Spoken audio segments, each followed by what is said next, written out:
I'm Ashton Addison from Blockwest Capital for Investment Pitch Media and the CryptoCoinShow Show. And today on Blockchain Interviews, we have Spencer Taring, the CEO of Gamesta. I would love for you to kick it off with just an overview of what your team has been working on and the solutions that you're driving into the blockchain space. Obviously, gaming is an incredible one for it to start to touch, and it's really revolutionizing the way that games work. Previously, when people play games, they just pay to play, then obviously have the enjoyment of the experience, but there's no real way for them to be rewarded for their time spent in the game. Now with blockchain technology, the developers are actually able to share the success of their game with their gamers. You know, the value of any game is based off the number of players or the network of players that are playing it. And blockchain technology enables two things: one, to share the success of the game, and two, obviously have the NFTs within the game, which gives people the right to own digital assets within different games, different metaverses, which I think is it's just very profound. And being a big Bitcoin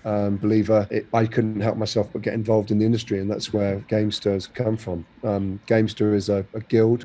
We've raised about $13 million to buy assets, and then we have a network of players which we enable, give them access to the assets, and those assets generate a yield, and we obviously yield that money back to the investors. So we're basically connecting investors with players. It's not just a game that has NFTs. You know, you have a guild. I'm guessing that you're connecting to different kinds of games, and maybe there's a criteria. How do you choose, what games, what assets to be buying, and what players from which games? GameFi has only been around 6 months, so it's been around longer, but prominently it's been around for 6 months. And people are buying assets based off human emotion, based off what they think is going to be good.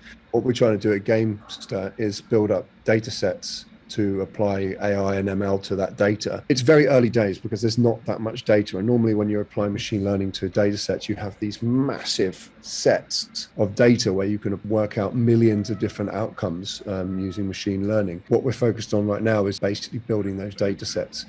So it's going to take us a little while, but we think that once we've done it, we're going to have a very valuable set of data that's going to be not just good for us, but good for other guilds and other gamers that want access to this information. Are you already starting to partner with different GameFi games, or look into, what is the best route to take to have a strong foundation with the guild and with the investors and players? Our approach right now is we have obviously already an operating guild with 1,000 axes and a few hundred players. We've raised a significant sum, just under $13 million.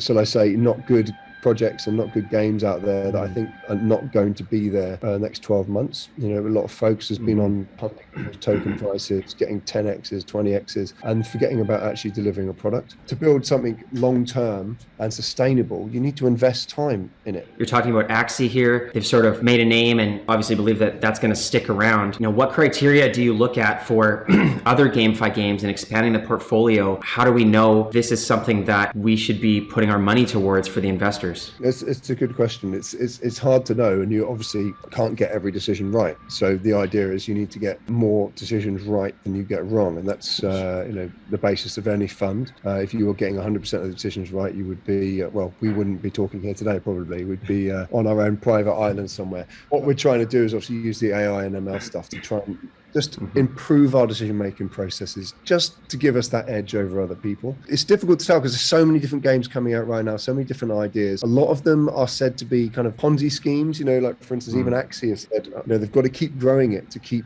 adding more players in to keep otherwise there's too many axes and there's too much SLP. So there's that issue. I think owning assets like land and NFTs within a game, which other people want to use, and you can build up more valuable within a game. That's the ultimate wish. I mean, anything that's in existence, once it passes the 20-year mark, that's when people expect it to be around forever. That's kind of like the generational expectation of anything. There is a lot of work to be done. There's a lot of things to be ironed out. There's a lot of chinks to be ironed out. And I think what they're doing with games like Axie and Star Atlas is, because of the way crypto works, you can raise a lot of the money and funds and leverage up front, and then you figure it out later on. So you've got to be careful and make sure you're picking the right projects.